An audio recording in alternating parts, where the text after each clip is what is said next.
बहुत समय पहले की बात है। सुल्तानपुर नामक एक सुंदर सा गांव हुआ करता था। वहां एक गरीब लेकिन खुशहाल लकड़हारा रहता था, जिसका नाम मनोहर था। मनोहर एक बेहद ईमानदार और मेहनती इंसान था। उसकी दिनचर्या सादा थी, लेकिन वह अपने काम में सच्चे मन से लगा रहता था। अपने काम से खुश रहता था। उसके पास ज्यादा पैसे नहीं थे, लेकिन वह अपनी जिंदगी से संतुष्ट था। मनोहर के परिवार में उसकी पत्नी और उसके 2 बच्चे थे। मनोहर सेठ गोपीचंद के पास लकड़ी काटने का काम करता था। सेठ गोपीचंद एक अमीर व्यापारी था और उसे अपनी लकड़ी के व्यापार के लिए मेहनत करने वाले लोगों की जरूरत थी। मनोहर सुबह सुबह सेठ गोपीचंद के बागान में काम पर जाता, जहां उसे पेड़ों से लकड़ी काटने का काम मिलता। सेठ गोपीचंद एक सख्त और अधिकारों से भरा हुआ आदमी था, लेकिन उसे मनोहर की ईमानदारी और मेहनत बहुत पसंद थी। गोपीचंद मनोहर को पैसे देता था, जिससे मनोहर और उसके परिवार का जीवन व्याप्त होता। दो हर दिन मनोहर और रोहिणी की मेहनत और प्यार से उनके छोटे से घर में सुख और शांति बनी रहती थी। वह जानते थे कि उनके पास जो भी था, वह केवल ईमानदारी, मेहनत और एक दूसरे के प्रति प्रेम से ही आ सकता था। रोहिणी, मैं काम पर जा रहा हूँ। आज बहुत देर हो गई है। तुम बच्चों को स्कूल छोड़ाना। मैं थोड़ा देर से आऊँगा। जी, स्कूल तो मैं छोड़ आऊंगी, लेकिन गोलू और चिंकी पिछले 2 दिन से कह रहे हैं कि उनकी स्कूल की टीचर स्कूल की फीस मंगा रही है। ऐसा लगता है जैसे उन्हें यह फीस का बोझ बहुत भारी लग रहा है। दोनों परेशान होकर घर में बैठे रहते हैं और बार बार कहते हैं, मम्मी अब क्या होगा, पता नहीं क्या होगा। क्या तुम भी कभी ऐसा महसूस करते हो कि इन छोटी छोटी चीजों का भी इतना असर हो सकता है? हाँ, तो जाकर दे आओ ना स्कूल की फीस। अब क्या कर सकते हैं। गोलू भोलू की परेशानियों का तो ख्याल रखना ही पड़ेगा। समझ नहीं आता, इतनी छोटी छोटी चीजें सिर में दर्द बना देती हैं। इन दोनों के चेहरे पर थोड़ा सा भी दुख नहीं देख सकता। क्या करूं, पैसा तो सब कुछ नहीं होता, लेकिन इनकी पढ़ाई में कोई कमी नहीं होनी चाहिए। अजी, कहाँ से दूं? आप जो कमाते हैं उसमें मुश्किल से घर का खर्चा चलता है। अब उतनी सी तनख्वाह में बच्चों की फीस का इंतजाम कैसे करूं? कह रही हूं, एक बात साफ साफ कह देती हूं, आप सेठ गोपीचंद जी से पगार बढ़ाने की बात कहिए। दिन पर दिन खर्च बढ़ता जा रहा है। बाजार में सब्जी लेने निकलो तो सब्जियों के दाम आसमान छू रहे हैं, और बच्चों की पढ़ाई का खर्चा, घर का खर्चा। अब इतनी कम तनख्वाह में कैसे गुजारा होगा, ये तो समझ ही नहीं आता। हिम्मत टूट रही है, ये क्या हो रहा है। हर महीने कुछ बचता नहीं, सिर्फ चिंता ही बढ़ती जाती है। क्या करें, समझ में नहीं आता। मैं आज ही सेठ जी से थोड़ा पगार बढ़ाने की बात करता हूँ। बस, अब और नहीं सहा जाता। घर की हालत दिन ब दिन खराब होती जा रही है। बच्चों की फीस, घर का खर्च सब बढ़ते जा रहे हैं, और हमारी पगार वैसी की वैसी। कितनी बार सोचा, लेकिन आज मन में ठान लिया है। अब या तो सेठ जी से कुछ मदद मिले, या फिर हमें खुद ही रास्ता निकालना होगा। नहीं तो कैसे चलेगा। यह हालत और कब तक बर्दाश्त कर पाऊंगा। इतना कहकर मनोहर काम पर चला जाता है। दिल में एक गहरी खामोशी थी, जैसे किसी बड़े तूफान का आभास हो। उसकी आंखों में एक अधूरी उम्मीद थी, एक संघर्ष था जो हर कदम के साथ बढ़ता जा रहा था।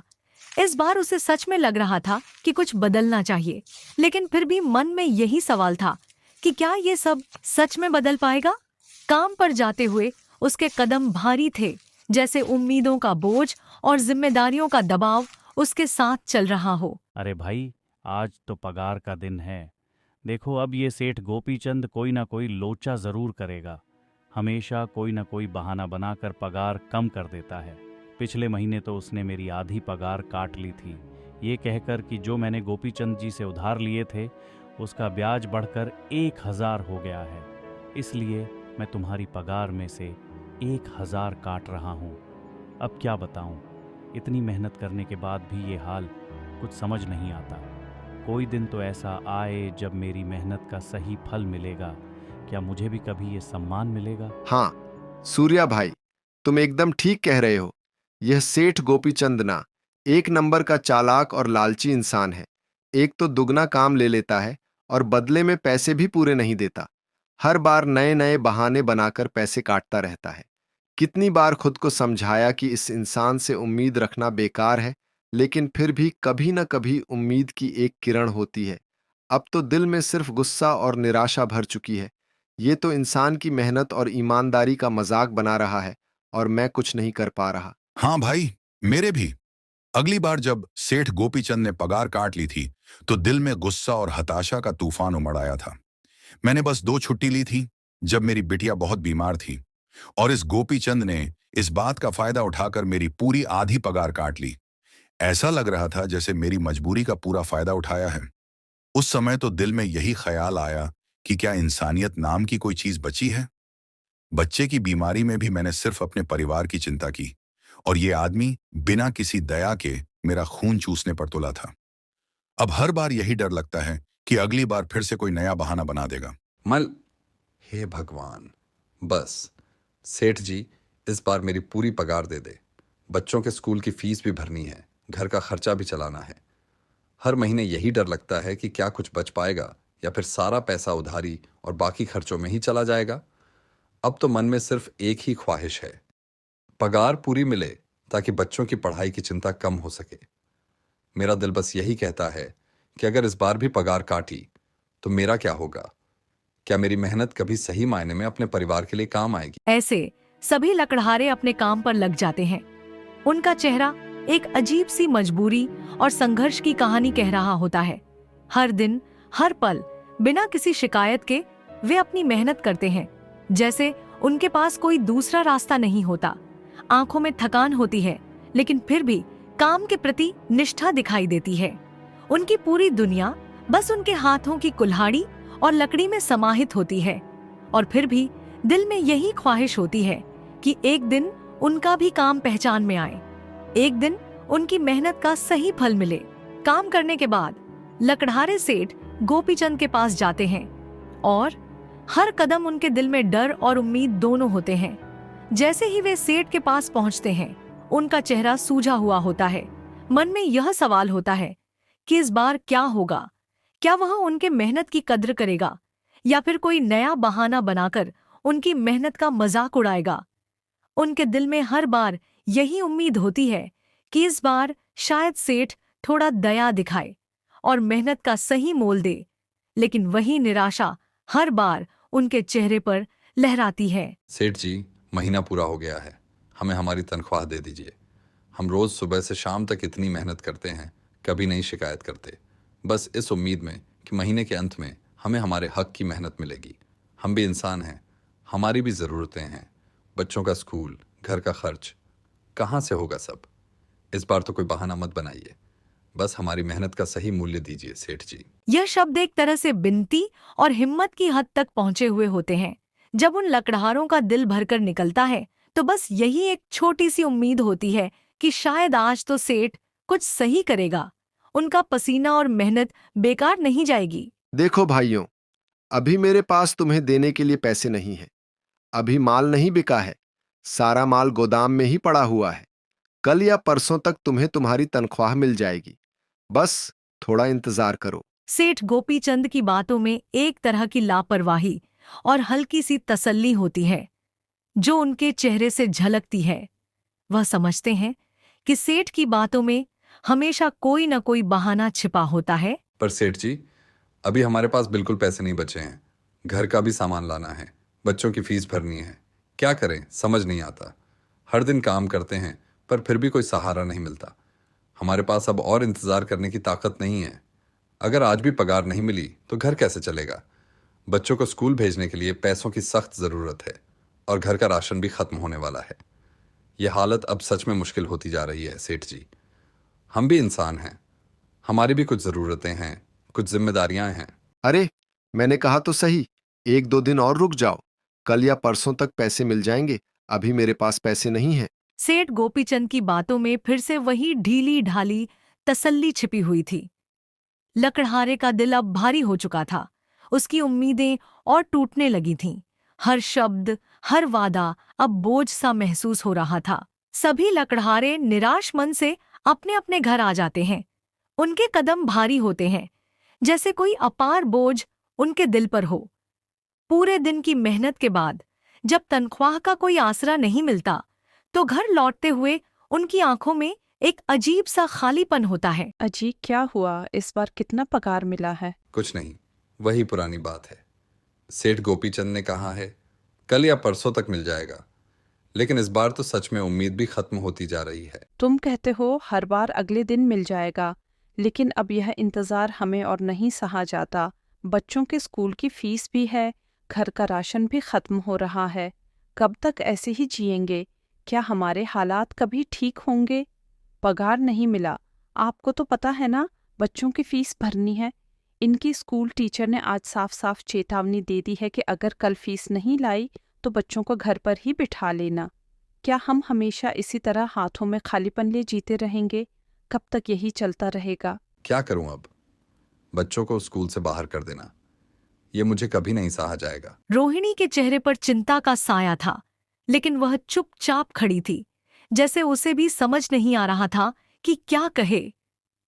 बच्चों का भविष्य, घर का खर्च, हर जिम्मेदारी अब एक बोझ बन गई थी।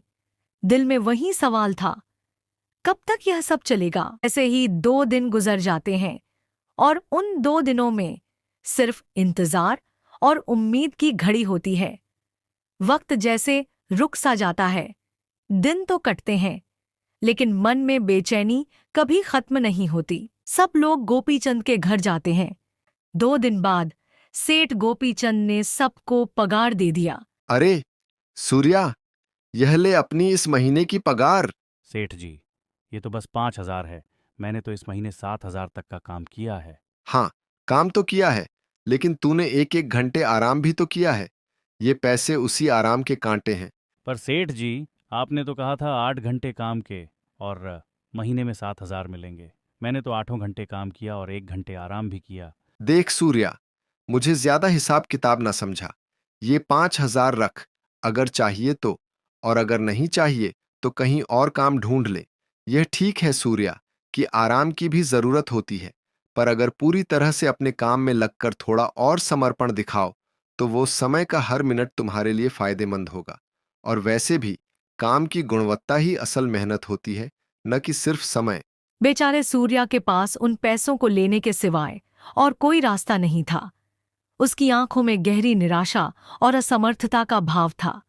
वह जानता था कि उसने पूरी मेहनत से काम किया था, लेकिन फिर भी सेठ की बातों ने उसकी आत्मा को छुआ था। मनोहर, यह लो तुम्हारे 8,000। पर सेठ जी, 8,000 क्यों? मेरे तो पूरे 10,000 बनते हैं। मैंने तो कोई छुट्टी भी नहीं की और ना ही कोई आराम लिया। मैंने तो अपना सारा काम समय पर किया है, फिर भी सिर्फ 8,000 क्यों? हाँ, समय पर तो किया है, पर इस समय बाजार में लकड़ियों का दाम काफी सस्ता हो गया है। इस वजह से अभी तुम्हें भी पगार कम ही मिलेगी, जब तक लकड़ियों का दाम नहीं बढ़ता। मनोहर, मैं समझता हूं कि तुम्हें इस पगार से संतुष्टि नहीं मिल रही, लेकिन तुम्हारी मेहनत की कीमत उस मूल्य से नहीं आंकी जा सकती जो अब भी बाजार में है। बाजार की स्थिति और व्यापार की असलियत है। हम सबको इससे गुजरना होगा, लेकिन जैसे ही दाम बढ़ेंगे तुम्हें पूरा फायदा मिलेगा। पर सेठ जी, बात तो 10,000 की हुई थी ना? अब 8,000 में मैं कैसे घर चलाऊंगा? बच्चों की स्कूल की फीस भी भरनी है सेठ जी। इस बार आप पूरे पैसे दे दीजिए। आप ठीक कह रहे हैं सेठ जी, लेकिन इस महीने मेरे लिए मुश्किलें बहुत बढ़ गई हैं। बच्चों की फीस और घर की ज़रूरतें बहुत बढ़ गई हैं। मैं आपसे निवेदन करता हूं, अगर इस बार पूरी पगार दे सकें तो बड़ा एहसान होगा। 8,000 ही मिलेंगे तुझे। यहां काम करना है तो कर, वरना कहीं और काम ढूंढ ले। तुझे समझ नहीं आ रहा मनोहर, यह तुम्हारी मेहनत का ही हिसाब है। जितना मिल रहा है, जो दाम है वही मिलेगा। अगर तुम नहीं संतुष्ट हो तो किसी और जगह जाकर देखो।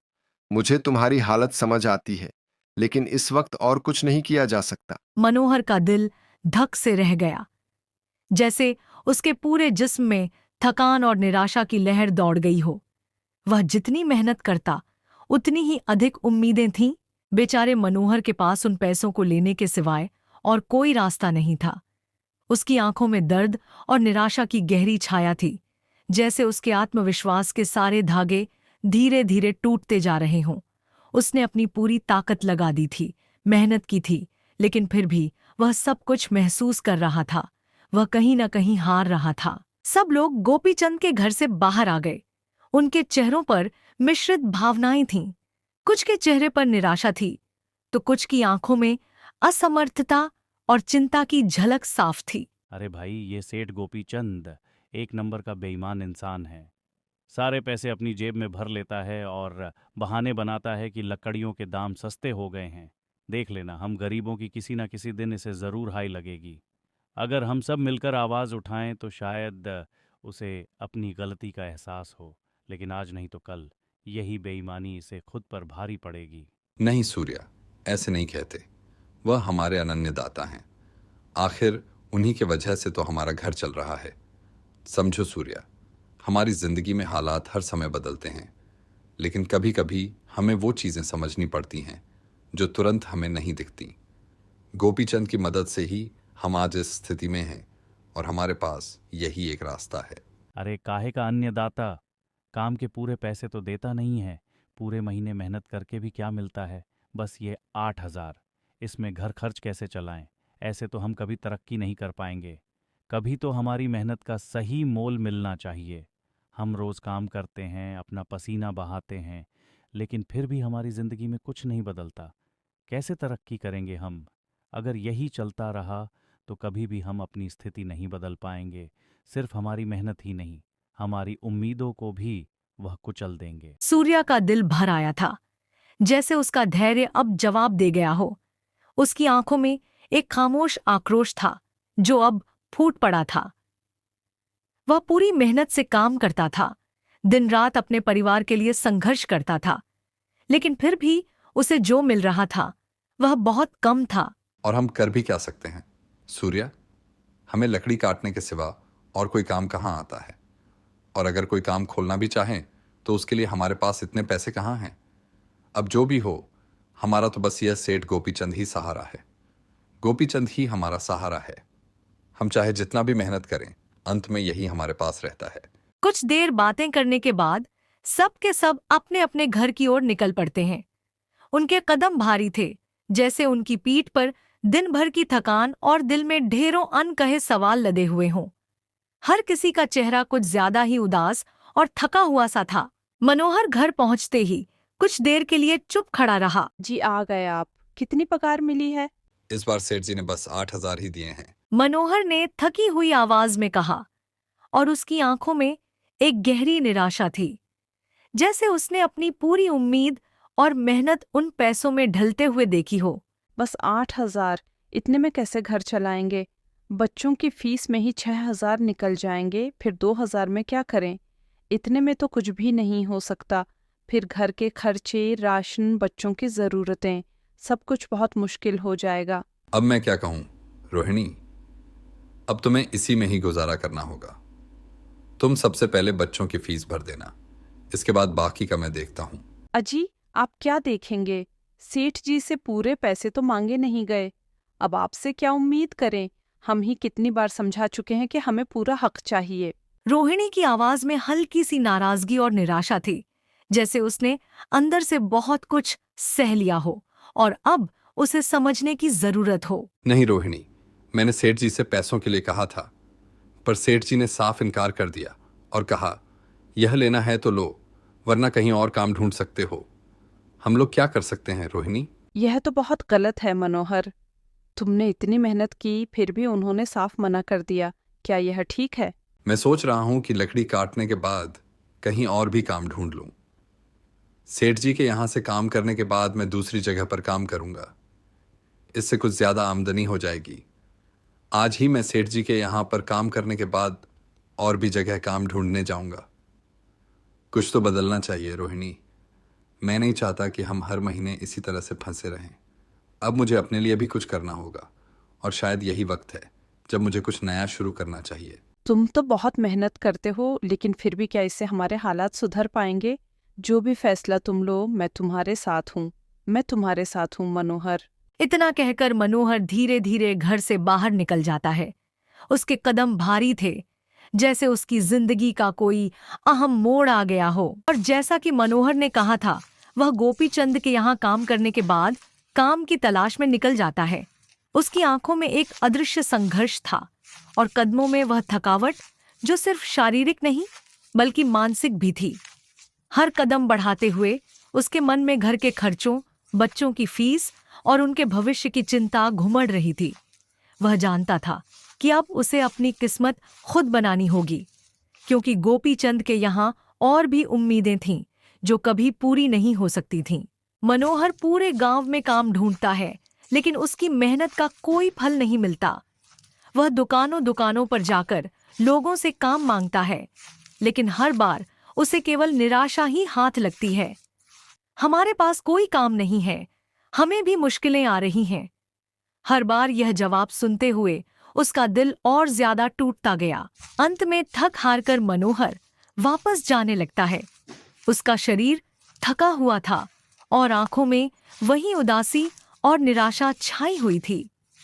उसकी उम्मीदें जैसे अब पूरी तरह से खत्म हो चुकी थीं। तभी अचानक वह कुछ अजीब महसूस करता है। उसे दूर से घोड़े की टापों की आवाज सुनाई देती है। वह चौंक कर इधर उधर देखता है और हैरान होकर देखता है कि बहुत सारे घोड़ों का झुंड उसकी तरफ दौड़े आ रहा है। उसकी आंखों में अब डर और हैरानी की लहर दौड़ जाती है, जैसे वह समझ ही न पा रहा हो कि यह सब क्या हो रहा है। यह देखकर मनोहर बहुत डर जाता है। उसकी धड़कनें एकाएक तेज हो जाती हैं और उसे लगता है जैसे उसकी सांसें रुक गई हों। वह घोड़ों के झुंड की तेजी से बढ़ती आवाजों को महसूस कर सकता था और वह घबराहट में इधर उधर देखता है। तभी उसकी नजर दूर एक गुफा पर पड़ती है। यह गुफा अंधेरे में छिपी हुई थी, जैसे वह उसे खुद से आकर छिपने का एक मौका दे रही हो।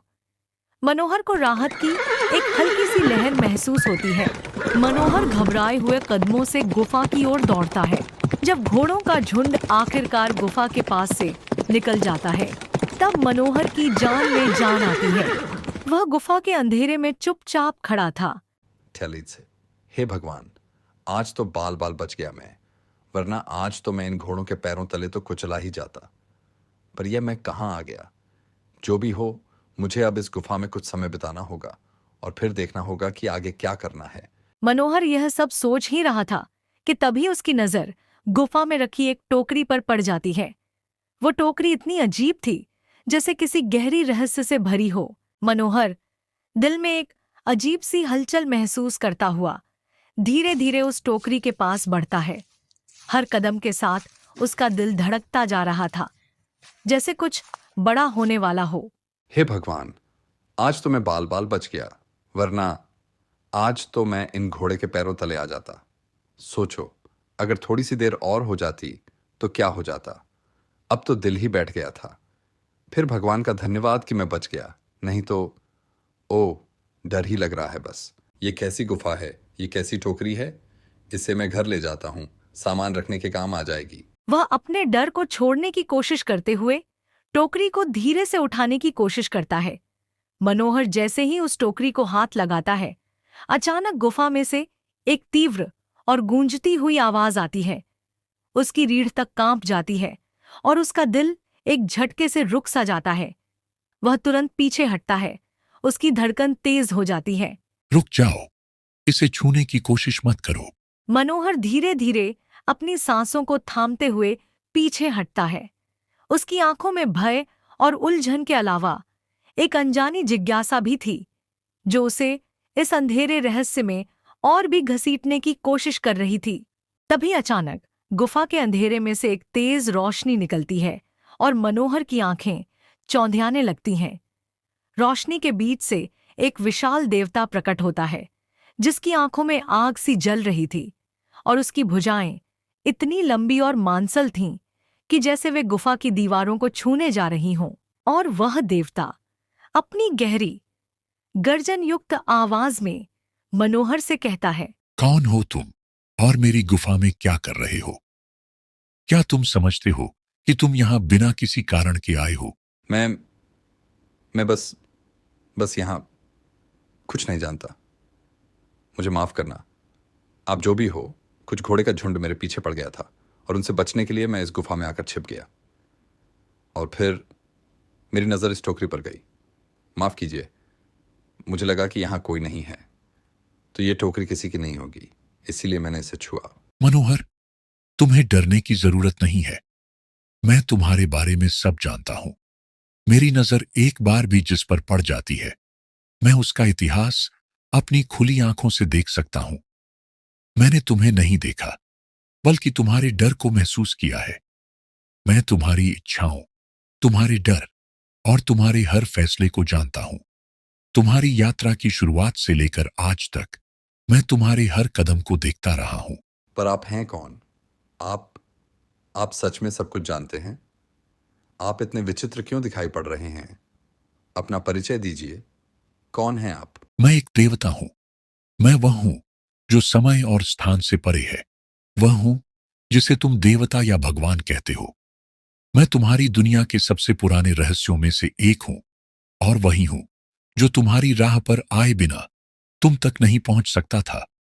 और मैं कई सालों से इस गुफा की रक्षा कर रहा हूं। यह गुफा मेरे पूर्वजों की है, और इसकी सुरक्षा मेरे ऊपर है।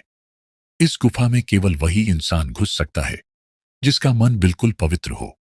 अगर तुम अपवित्र होते तो तुम इस गुफा में कभी नहीं घुस पाते। तुम एक सच्चे इंसान हो, इसीलिए तुम इस गुफा में घुस पाए और इस टोकरी को छू पाए। अब तुमने इस टोकरी को छुआ है, तो यह टोकरी तुम्हारी हुई। नहीं, मुझे ये टोकरी नहीं चाहिए। मैं तो बस देख रहा था। मुझे नहीं पता था कि यह इतनी महत्वपूर्ण है। मैंने तो बस सोच लिया था कि यह किसी की नहीं होगी, तो मुझे माफ कर दीजिए। मुझे कुछ नहीं चाहिए। यह टोकरी, मैं इसे नहीं ले सकता। डरो मत मनोहर, तुम यह टोकरी ले जाओ। यह कोई साधारण टोकरी नहीं है, बल्कि यह जादुई टोकरी है। जादुई टोकरी? क्या यह वही जादुई टोकरी है जिसके बारे में हमारी दादी हमें कहानी सुनाया करती थी? वह कहानियों में बताया करती थी कि किसी गांव में एक जादुई टोकरी हुआ करती थी और वह सबकी इच्छाएं पूरी करती थी। हाँ मनोहर, यह वही जादुई टोकरी है। अब तुम इसके मालिक हो। तुम इसके इस्तेमाल से अपनी स्थिति सुधार सकते हो। पर याद रखना, तुम जो भी वस्तु इस टोकरी में एक बार डालोगे, वह चीज ही तुम्हें बार बार इस टोकरी में डालनी होगी। इसके अलावा तुम और दूसरी कोई चीज इस टोकरी में नहीं डाल सकते। अगर तुमने ऐसा किया तो इसका परिणाम तुम्हें ही भुगतना होगा। तुम्हें हमेशा ध्यान में रखना कि यह टोकरी सिर्फ वही चीजें रखेगी जो तुम्हारे लिए सही हो, और तुम जिन चीजों की सच में जरूरत महसूस करते हो।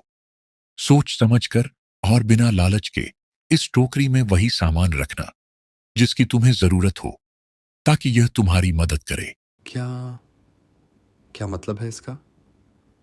तो क्या अगर मैं कोई चीज इसमें डालूं तो मुझे उसी चीज के साथ रहना होगा? यह तुम्हारी यात्रा का हिस्सा है। तुम इसे तभी समझ पाओगे जब तुम अपनी पूरी यात्रा पूरी करोगे। यह तुम्हारे साथ एक शक्तिशाली साथी बनेगी, लेकिन केवल तब जब तुम इसके असली सार को जान पाओगे। मनोहर का दिल तेजी से धड़कने लगा। मनोहर की आंखों में अब संकोच और विश्वास का अद्भुत मिश्रण था। मनोहर की आंखों में एक नया डर और घबराहट छा गई, जैसे उसने किसी शक्तिशाली वस्तु के साथ समझौता किया हो। मनोहर ने धीरे धीरे टोकरी को अपने हाथों में पकड़ा और गुफा से बाहर निकल आया। उसकी धड़कन तेज थी और उसकी आंखों में एक अजीब सा हलचल थी। जब वह घर पहुंचा तो उसके दिल की धड़कन फिर से तेज हो गई। रोहिणी, ये देखो, ये मैं क्या लेकर आया हूं। क्या लाए हो आप? बस ये एक टोकरी? सबसे पहले ये बताइए, आप तो काम की तलाश में गए थे ना, तो कोई दूसरा काम मिला कि नहीं? नहीं, अरे रोहिणी, मेरी पूरी बात तो सुनो। ये कोई ऐसी वैसी टोकरी नहीं है, बल्कि ये एक जादुई टोकरी है। इसमें ऐसा कुछ है जो तुम सोच भी नहीं सकती। मनोहर रोहिणी को अपनी आंखों में गहरी चिंता और उदासी के साथ वह सारी घटना बताता है जो उसके साथ घटी थी। उसकी आवाज में एक हल्का सा कांप था, जैसे वह उस पल को फिर से जी रहा हो। अच्छा, तो आपका कहने का मतलब है कि इस टोकरी में हमें कोई ऐसी चीज डालनी होगी जिसकी हमें सबसे ज्यादा जरूरत हो? हाँ रोहिणी, हमें सोच समझकर ही इसमें कोई चीज डालनी होगी। हमें डरना नहीं है रोहिणी। अगर हम साथ हैं तो कोई भी रास्ता मुश्किल नहीं होगा। मनोहर थोड़ी देर सोचता है, फिर अचानक उसका ध्यान उन लकड़ियों पर जाता है जो एक बार उसने रोहिणी को रखने को दी थीं। उसकी आंखों में एक चमक आई, जैसे एक पुरानी याद फिर से ताजा हो गई हो। उसकी सोच में अचानक तेजी आई और वह उसे देखता हुआ बोला, रोहिणी, मुझे लगता है ये वही चीज हो सकती है जो हम ढूंढ रहे हैं। रोहिणी, तुम्हें याद है एक बार मैं जंगलों में लकड़ियाँ काटने गया था तो मुझे एक चंदन की लकड़ी मिली थी और वह मैंने तुम्हें ला कर दे दी थी। हाँ मनोहर, मुझे याद है। वह चंदन की लकड़ी बेहद खास थी और तुमने मुझे वह दी जैसे तुम मुझसे कुछ बहुत मायने रखने वाली बात साझा कर रहे हो। तुम उस लकड़ी को ले आओ, हम उस चंदन की लकड़ी को ही इसमें डालेंगे और उस लकड़ी से अपना एक व्यापार शुरू करेंगे। उस लकड़ी की महक, उसकी मजबूती, मुझे लगता है उसी में कुछ राज छुपा हो सकता है वही हमारे काम आ जाए। रोहिणी हल्की घबराहट और उम्मीद के साथ चंदन की लकड़ी को लेकर आती है। उसकी आंखों में एक अद्भुत चमक थी, जैसे उसने कुछ अनमोल पाया हो। और रोहिणी बड़ी धीरज और उत्सुकता के साथ चंदन की लकड़ी को टोकरी में डाल देती है। जैसे ही वह लकड़ी टोकरी में गिरती है, अचानक उसमें कई सारी लकड़ियां आ जाती हैं। यह दृश्य देखकर दोनों का दिल एक साथ धड़कता है और वे दोनों चौंक कर एक दूसरे की तरफ देखते हैं। रोहिणी की आंखों में एक गहरी चकिती और समझ का मिला जुला था। अरे, ये तो चमत्कार ही हो गया। देखिए, कितनी सारी चंदन की लकड़ियां हो गईं। ये तो सच में एक अद्भुत बात है। अगर आप इसको बेचेंगे तो इससे काफी अच्छे पैसे मिलेंगे। हाँ, मैं कल सुबह बाजार जाकर इनको बेच आऊंगा और जो पैसे मिलेंगे उससे हम अपने गोलू और चिंकी के स्कूल की फीस भर देंगे। हमारे बच्चों के लिए यह बहुत जरूरी है। हमारी मेहनत अब रंग लाएगी। बाकी बचे पैसों को संभाल कर रख लेंगे ताकि आने वाले समय में अगर कोई जरूरत पड़े तो हम तैयार रहें। अगले दिन मनोहर ने साहस और थोड़ी घबराहट के साथ घर से कदम बाहर रखा। वह लालचंद सेठ के यहाँ काम पर न जाकर चंदन की लकड़ियां बेचने के लिए बाजार की ओर निकल पड़ा। उसके मन में बहुत सी उलझनें और उम्मीदें थीं। एक ओर जहां उसे अपनी मेहनत का फल मिलने की आशा थी, वहीं दूसरी ओर एक डर भी था। वहां पर मनोहर ने चंदन की लकड़ियों को बहुत ही कम दामों में बेचा और जैसे जैसे वह लकड़ियां लोगों तक पहुंची, उसकी उम्मीदों का दायरा बढ़ने लगा। उसकी आवाज में हल्का सा संकोच था, लेकिन वह जानता था कि यह उसका पहला कदम था और उसे किसी भी हाल में सफलता की ओर बढ़ना था। कम दामों में बिकने के बावजूद लकड़ियों की खुशबू और गुणवत्ता ने आम लोगों के साथ साथ बड़े व्यापारियों का भी ध्यान आकर्षित किया। व्यापारी और आम लोग दोनों ही मनोहर से चंदन की लकड़ियां खरीदने लगे। धीरे धीरे वह बाजार में एक चर्चित नाम बनता गया। लकड़ियों को बेचकर मनोहर को काफी अच्छे पैसे मिले और उसकी आंखों में अब विश्वास और गर्व का मिश्रण था। पैसों को लेकर चंदन घर आ जाता है। ये देखो रोहिणी, उन लकड़ियों को बेचकर मुझे कितने सारे पैसे मिले हैं। ये लो कुछ पैसे, इससे तुम कल गोलू और चिंकी के स्कूल की फीस भर देना। अब सब ठीक होगा रोहिणी, ये तो बस शुरुआत है। अच्छा, तो मैं काम पर जाता हूँ। अब हम सब मिलकर अपनी जिंदगी को बेहतर बनाएंगे। अजी, आपके पास तो अब यह जादुई टोकरी है, तो अब आपको उस सेठ गोपीचंद के यहाँ काम करने की क्या जरूरत है? रोहिणी, ये सच है कि हमारे पास अब जादुई टोकरी है, लेकिन इसका मतलब यह नहीं कि हम मेहनत करना छोड़ दें। मेहनत और ईमानदारी से जो कुछ भी मिलना है वह सबसे ज्यादा मायने रखता है। लेकिन अब हम इस टोकरी से और भी बड़ी सफलता हासिल कर सकते हैं चंदन। क्यों न हम अपने काम को खुद ही आगे बढ़ाएं, बिना किसी और के अधीन हुए। हाँ रोहिणी, मैं सेठ गोपीचंद जी के यहाँ काम पर नहीं जा रहा, बल्कि मैं तो वहां पर जो काम कर रहे बाकी के लकड़हारे हैं उन्हें यह खुशी की खबर देने जा रहा हूं, क्योंकि सेठ गोपीचंद जी से मेरे साथ साथ वह लकड़े भी बहुत परेशान थे। वह लोग भी हमेशा अपनी मेहनत का सही मोल नहीं पा सके और मुझे लगता है कि अगर मेरा भला हो रहा है तो क्यों ना मैं उनका भी भला करूं। वह सभी बहुत ईमानदार लकड़हारे हैं। अगर हम सब मिलकर काम करेंगे तो न सिर्फ हमारी किस्मत बदलेगी, बल्कि उन सभी की भी मदद हो सकेगी जो हर दिन मेहनत करते हैं लेकिन कभी अपना हक नहीं पाते। हाँ जी, बात तो आपकी बिल्कुल सही है।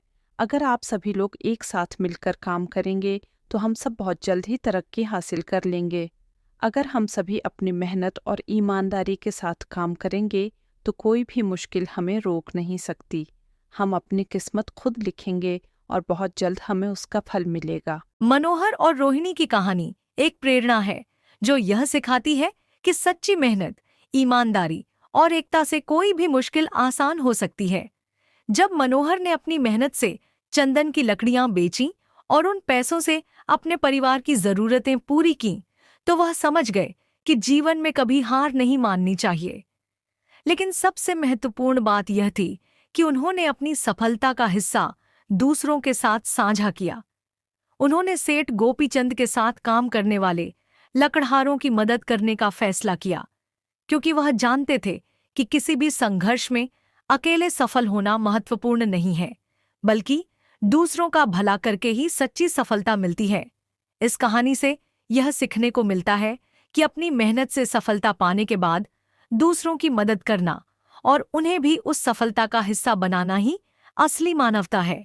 जब हम एकता के साथ काम करते हैं तो हम न सिर्फ अपनी दुनिया बदलते हैं, बल्कि दूसरों की भी मदद करते हैं, और यही सच्ची तरक्की है। मोरल: सच्ची सफलता दूसरों के भले में है, और अगर हम सभी मिलकर काम करें तो हम किसी भी मुश्किल को पार कर सकते हैं।